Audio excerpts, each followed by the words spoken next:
দেখুন, আপনার বয়স যখন ৪০ পার হয়, তখন উচ্চশিক্ষিত আর নিম্ন শিক্ষিত সবাই কিন্তু সমান। আপনার বয়স যখন ৫০ পার হয়, তখন কালো, ফর্সা সবই সমান। মানে কার চেহারা দেখতে কতটুকু সুন্দর, কে দেখতে কতটা স্মার্ট, এটা নিয়ে আর কেউ ভাববে না। আপনার বয়স যখন ৬০ পার হয়, তখন মানে উচ্চ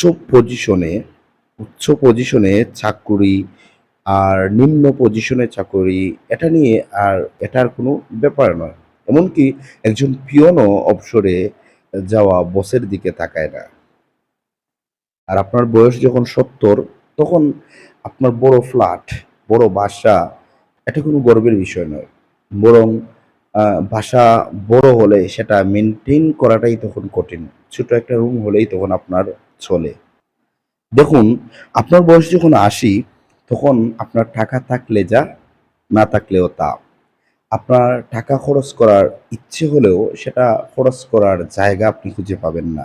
আপনার বয়স যখন ৯০, আপনার ঘুমানো আর জেগে থাকা সবই সমান। মানে সবই একই।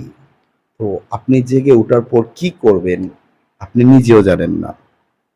আর আপনার বয়স যখন ১০০, তখন আপনি বেঁচে থাকা আর না থাকা এতে কিচ্ছু যায় আসে না। কারণ পৃথিবীবাসী তখন আপনাকে নিয়ে আর কিচ্ছু ভাবে না। জীবনের মানেটা বাস এতটুকুই। এর বেশি কিচ্ছু না।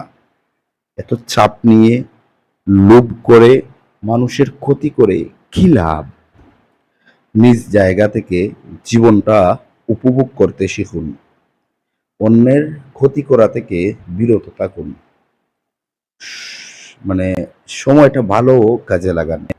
পৃথিবীটা আপনার জন্য সুন্দর হবে ইনশাআল্লাহ।